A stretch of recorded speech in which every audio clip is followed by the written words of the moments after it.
the painting tells a better story. There's more information. You see different things, and he does that on purpose on his paintings. So this is what we're looking at, is Jack Feldman's fine art. Jack Feldman, American master artist. Years from now, these pieces of art will become popular. That's our hope. I'm truly wanting to get these pictures and paintings up online so that people can enjoy them and see them.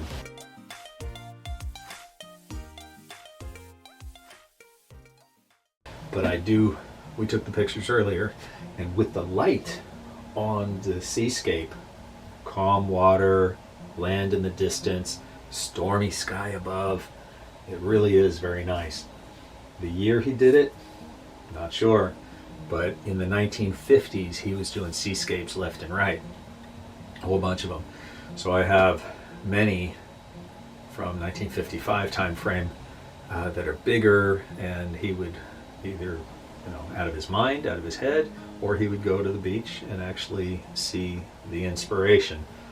So this has got to be that same time frame on panel, even though it doesn't say anything and he hasn't signed it, but it's his. And Dad did this one on a panel years ago. Unfortunately, there's nothing on the back of the panel. I just don't have a frame for this one. All right, we're taking the photo of Bruno's eyes, but there's brown and a blue, so I don't know if they're both his. Right.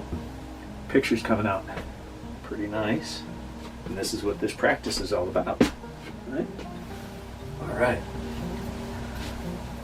So looking at these side by side, the picture is more bright and vibrant, just like the other one, because why? There was light on it. That's why. And the camera took a good shot because now there's light on the painting. And one of the things Dad always did, and I'll show you the video at some point, but when he would tell the story, he would move the light, and he had it on a dimmer switch, so he was able to, in essence, start you off in the morning, go to full noon, and then go into the evening and dusk. And there's a whole story. When you change the light with the proper light bulb on a dimmer switch, the painting tells a better story. There's more information. You see different things, and he does that on purpose on his paintings.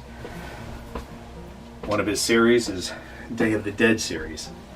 So we'll be talking about this Day of the Dead painting next. Dad's style has changed over the years. With this one, it's a little more muted in color. When he did his wildlife series, it was a little more muted in color. When he did his old barns, still very colorful and very natural using color. But as he progressed, he came into this very colorful style, and he really likes it. And the colors pop. The colors tell the story. The lighting, just like in the darker pictures that I already talked about in the last couple of videos, the lighting is key. So you can't just hang a picture up. You actually have to. And certain paintings and pictures are made to be viewed from a certain distance, right? You're not supposed to come all the way up close and get in there with your magnifying glass. Not supposed to. You're supposed to stand back 10 feet or so and enjoy it. And it depends on the artist and what they're trying to share, right? So this is mariachis. One of the things in probably the 1970s or so were the first paintings that I know of that Dad did of Day of the Dead and Latin American culture. And because we're here in California and in San Francisco Bay Area, there's a lot of Hispanic folks. So this was a focus for him, and this is one of the ones he did in the 80s, I think. 1980s. Pretty sure. Oh, there we go. So the difference between this painting and the last two I did, the last one was 1955. All they did was sign it. Most artists All they do is sign it, right, on the front, and that's it, and put a date maybe. Maybe they'll have a little description on the back. Traditionally not. So here, Dad gives all the provenance. Provenance is the authenticity of the product. A lot of times it's just on a piece of paper, and that piece of paper gets lost. One of my friends just found a Picasso print, and on the back of the print was an attached piece of paper. So a print is just a print. It's not the real art. But the piece of paper can fall off and get lost. And so who do you know it's real or not?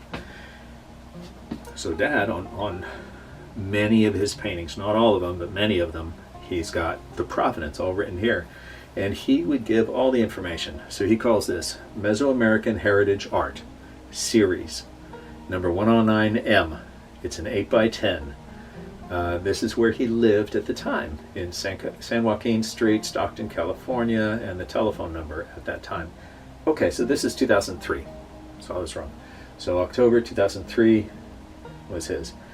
He also encourages you to find more of his paintings. So he has C painting number 108, 107, number 69, number 1, 103, and then there's other series that he puts in there. Right? So there's all these different paintings that are out in the world. He did some art for a chocolatier, a guy who has a chocolate company, and he's very big. He's a bigwig in France, and he has castles.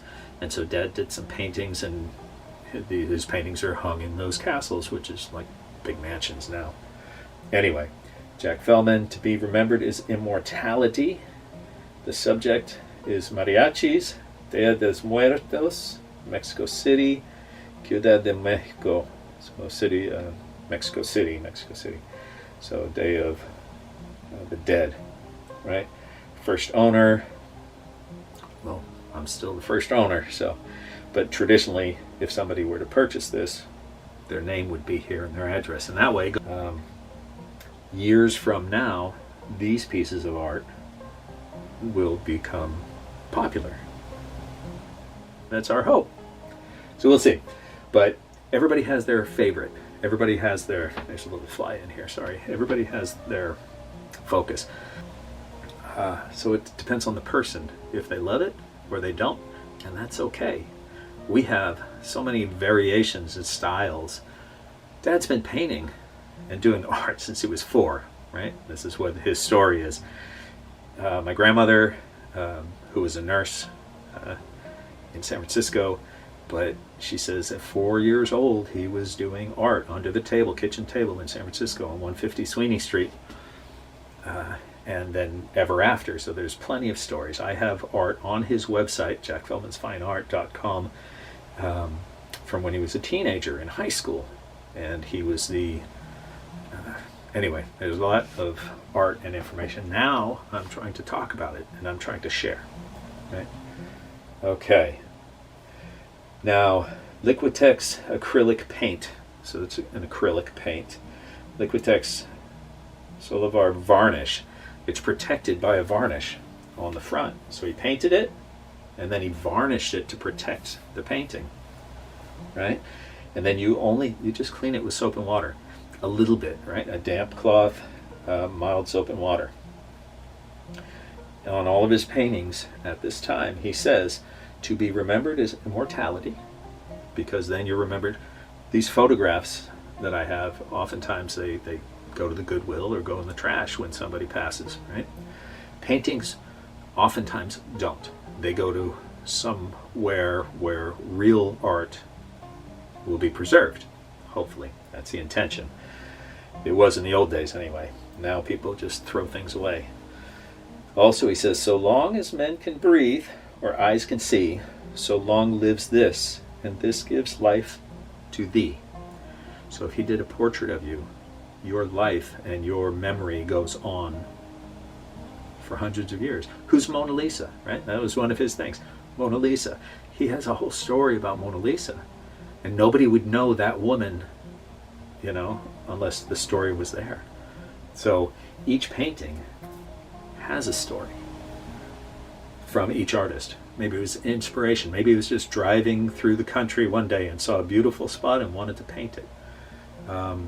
Here, the inspiration was he's got a Day of the Dead series because people love the Day of the Dead. I mean, you go down and you get tequila from the grocery store. It's got Day of the Dead all over it. You go any Mexican families, it's part of their culture, right? So this is really nice thing. I remember growing up as a little kid, I would go to family weddings and get-togethers, and the mariachis were always there. They were always there. Anyway, so now I'm going to take a photo of this one.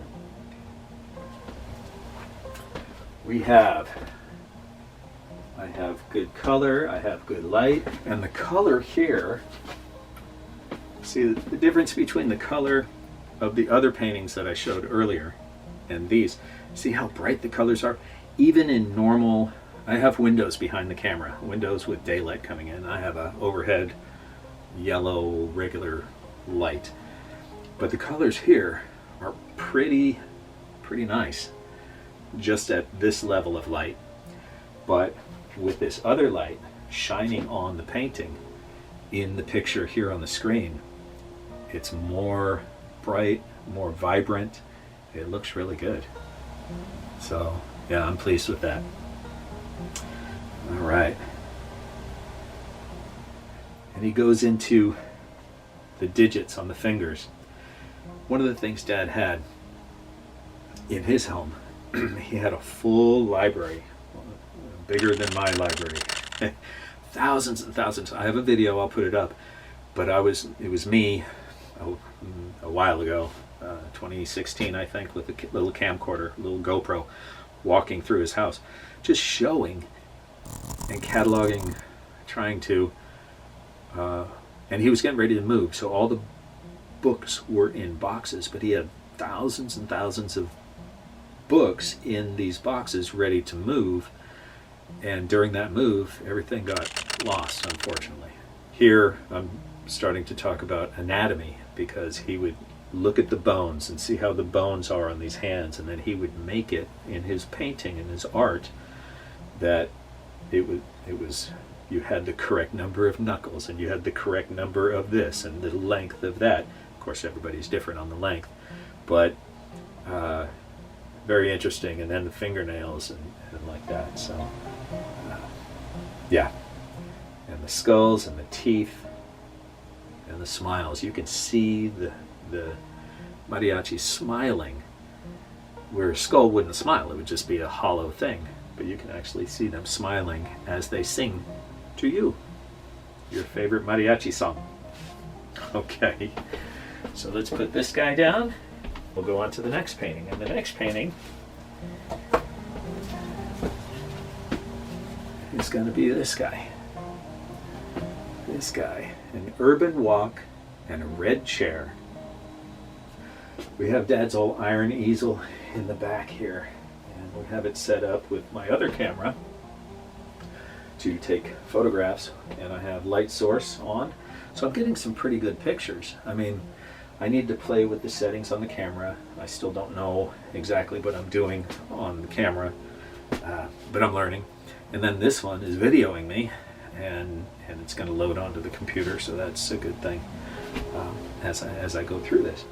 So here you'll see we just finished the mariachis on the last picture, and now we're going to do this painting that Dad did in 1998 in Stockton, and it's an 8x10, and this is number 1091. And he signs the boards, the stretcher boards. Traditionally he puts his name, I wonder if he's got it on one of these other ones, but he puts his logo there on the side, right? Or he'll put his business card on the side,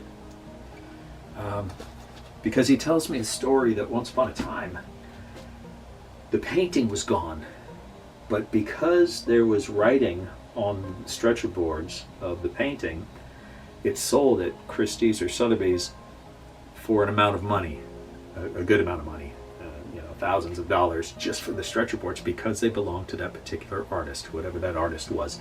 I don't know who it was, but Dad does, I'm sure. Anyway, So that's why on the stretcher boards he traditionally puts something down there. So here it shows it's number 1091 and it's an 8x10, and then on the painting itself is number 1091, 8x10, 1998 in Stockton with his logo.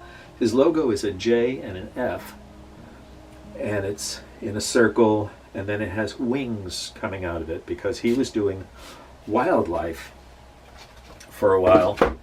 And because he did the wildlife, initially he did it because he was doing space, like Saturn. And then he changed it a little bit to make it look more like wings because he was doing wildlife. And he's fascinated with the wildlife and the birds and the fish and things like that. So it developed. So when he talks about it now, he says, this is my logo. It's a circle with a J and an F, and then it has two wings coming out of it. So there we go. Back to this one. So I went out actually and I got one of Dad's. This is an 8x10, one of his gold frames. Dad loved having huge frames on his subjects. He just did. And so as we do these different pictures, like this one for instance, I'm going to put the picture inside here, and then look how nice that looks. I want to say it was French, inspiration from French, it seems to me. But urban walk and red chair, 1998. So I was mentioning earlier that, like I said, Dad would put his logo on the stretcher bars and his logo. So then on the frame also, he would have his cards and his logo here. This particular frame, he put this in 2005, but it's an 8x10. And when I went out to the barn, this is the one I grabbed. I like it, and it makes a statement, and it's his type of thing because it's huge, and it really sets off his paintings. So this one is the good one, all right? And then we're going to talk about this guy, the plum trees, right?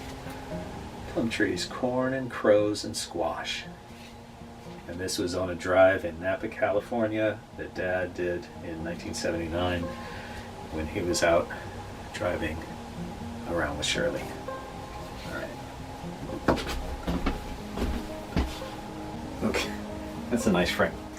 See, Dad had these great frames. But there's so many of them to go along with the 3,000 pictures and paintings and sketches and everything else that I have of Dad. So we'll go through one by one and get them done. But this is beautiful. I know Dad said it's got to be the right kind of lighting, but with these old eyes and with what I'm seeing, it seems to be working just fine. All right, I'm happy, you know. I'm getting things. My kid said, just hurry up and do it. Just do it. If you wait too long, if you have to get everything right before you do it, it'll never happen. So I've been wanting to do this. I've been taking videos of Dad. I've been interviewing him. I've been talking to him for years. I usually sit a little GoPro off to the side and we just talk, and I get his stories. And then I put a couple of YouTube ones up, and it's on his website, and you'll see what I have. But these are fun, so I'm going to be changing these a little different format. His wildlife series, these are unfinished. Both this one and the next one I'll show you. But this is flight duck coming out, and I have so much study material that Dad did prior to doing the paintings. He would sit for hours and hours and hours and sketch. He would go to the Academy of Sciences in San Francisco, and he would actually hold the pelts, right? The dead birds, and he would look at them, and he would measure them, and he would count the number of wings, feathers, I should say. And on each feather, how many striations, right? And the way that they worked. And as he would do these things, he became very well versed at these different animals that he would do. So here it's in a tule marsh, and he's flying off, and you can see the movement around his wings, right? The movement is there. It's a different color just underneath, but you can tell that it's movement underneath as he's off and away. On the back side, all it is an 8x10. This is all he says. So all the other information, the provenance, should be there, right? And we'll make sure, hopefully, that I can get it there. So we were talking about this painting. You can see the movement, and we're going to work on the provenance. If I can get Dad to put his provenance on the back, great. If not, then I'll have to do a paper one. But in these video recordings, this is going to be verbal and video provenance for Jack Feldman, American Master Artist, Jack Feldman, American Master Artist artwork that he did. This, well, I'll have to look into it. I think it's in the 1980s is when he was doing the birds. We'll see. All right. I'll get into all of his study work that he did, because I have pages and pages and pages of his birds and study work with pencil and paper first before he ever comes across and makes a painting. So it's really interesting. And from a distance, it's right there. There would be more color if he finished it, but this is one of his unfinished works, right? All right, here we go again. Beauty. All right. So now, I'll take this one, and I'll have to ask him his real name. This one is a little bit different. This one is a Canadian cackle goose. Canadian cackling goose. And there's his other painting is very similar to this one, and it's called Final Flight. So if you can see the gunshots to the chest, the one bird is flying away looking over his wing backwards saying, "What happened?" And this poor fella, he got hit by the gun. And so now he's falling. So this is his final flight. Dad has another painting like this. I think it's just the individual bird called Final Flight. We'll get it here. His logo on this particular one is a little bit different than the other ones. This is the one that looks more like Saturn, even though he's doing the wildlife. But yeah, so his logo adjusted a little bit. The theme was there, but the logo adjusted. And now he has a little stamp, a red stamp that he had made. And he stamps the ink, red ink, and he puts it on his business cards. And then he goes around and he meets people and he gives off business cards every day. He wants to give 10 business cards a day. And he stamps it and he puts the date, and now it's a collectible because this is a print, a Jack Feldman, American Master Artist print that we did of his hummingbird, his Rufus hummingbird, which are his business cards.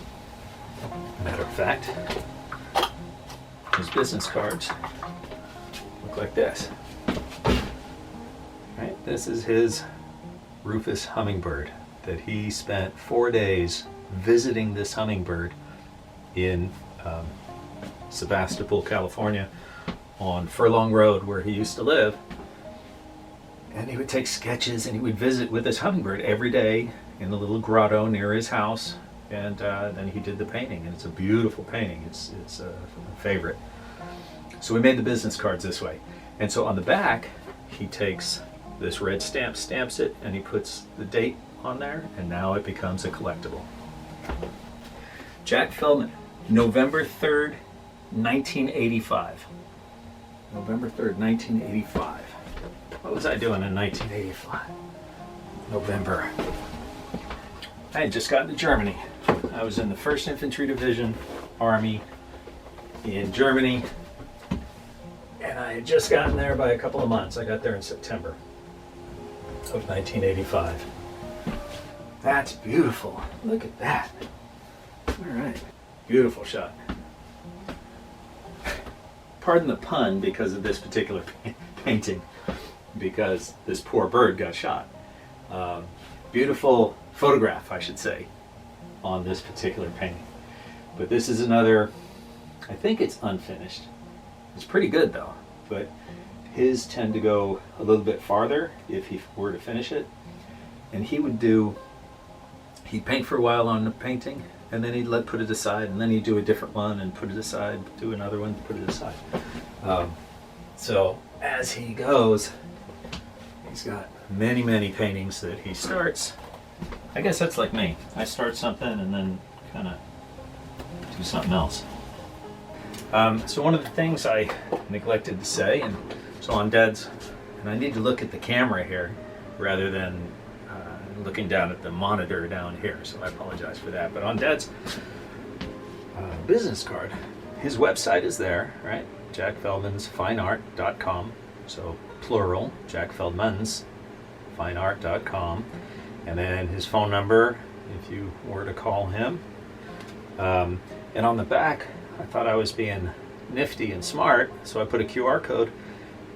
But then he and his friends are like, we don't know how to use that thing. So then I had to make a video. I put it up on YouTube on how to use this QR code. And he says he tried, he can't get to it. So anyway, I'll be calling him again, and we will discuss and see how far along they got. But I adjusted his website in order to allow for telephones, because I realized I always work on a computer. I like the big screens. Small screen is a little difficult for me.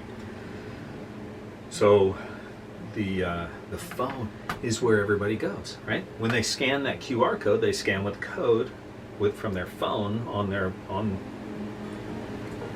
the camera app on the telephone is what allows for the QR code to work. So now you get this pop-up, and now you have the website. But because I had the website set up as a computer website rather than a phone website, all the pictures and all the videos I had were way too big for the phone. And even if you turn the phone sideways, it still wasn't good. And so people weren't watching and weren't looking, and it wasn't as good as it could have been. So I fixed it. I decided to reduce all the sizes in the HTML on the videos, and it worked. So everything is small enough to actually watch on the phone now. So if you go to the website and you click on the QR code, so here, I'm going to pull up my camera. I'm going to shoot the QR code like this, and I just aim it. I don't do anything yet. I aim it. And on my camera, it's a Google camera, so then I get a little pop-up. It's an oval with some kind of a link. So then I hit that link, and the website comes up, right? And now everything is the right size so that you can actually read the material and enjoy the photos of Dad when he was young. And then up in the top here, there's 4 lines or 3 lines, not the dots, but the lines. So you hit the lines, and there's 4 pages. So then you choose which page you want to look at. So here I just chose my work, and then each page, has a bunch of his artwork in a size where you can actually see it now. And I took away all the stupid ads. I had ads on here for, I don't know how many years I've had his website up, since 2018 probably, and I thought I was being nifty and putting ads on there, and it never worked. I never got anything on the backside. I never got paid for having the ads on there, because I didn't know how to do it. But anyway, I got rid of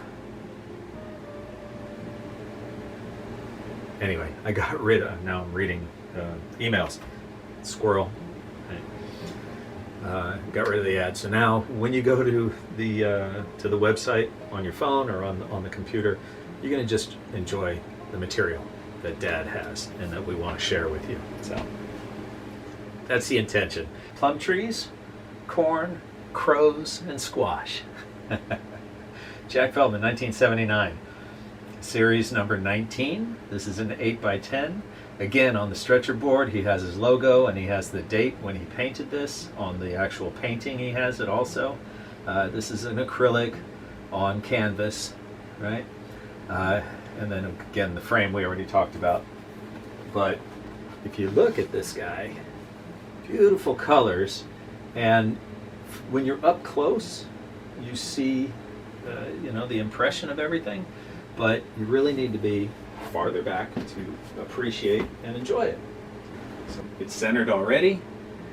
Looks beautiful. I think I had a little gnat in here, and I was trying to get him, and I think I just breathed him in. Anyway, he's gone now.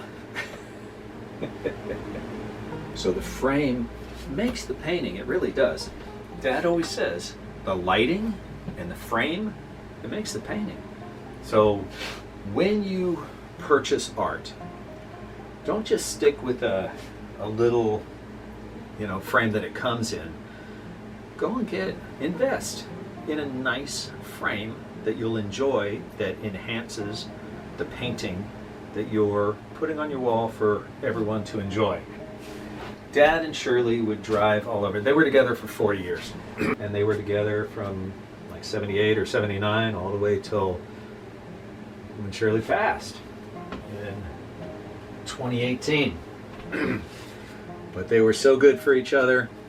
She was a terrific lady, and I really miss her. The last one I have for today is this barn. This one is from 1980. It's a Rohnert Park, California, December 1980 by Jack Feldman. Memo study, series number 14. Liquitex, acrylic paints, Golden brand MSA varnish, and the solvent is mineral spirits if you needed to do that. Again, normally he says just a little bit of soap and water. If you needed to clean it from the dust, you can just take a cloth and do that. And his logo. So his logo's changing again. Now, the last one was, this is the bird wing in 80, and then we looked at the 85, and that looked more like Saturn, and now it went back again. Now it's like the bird wing. Okay, let's put this in the frame. Isn't there a song about there was an old lady who swallowed a fly? I don't know why she swallowed that fly. All right. Yeah, here we go. Here we go. Look at this. What a beautiful painting. So it's a big barn with the outbuildings, the loafing shed, some trailers off to the side, and you can see the farmer. He's there, and it looks like they might be painting the building. But it's white on the one side, and then it's blue. Oh, maybe that's shadows. Those are shadows. Dad always has, you know where the sun is. You know where the sun is, based on the shadows he puts into his paintings. I have to cough again. Oh, that little gnat got me. Okay.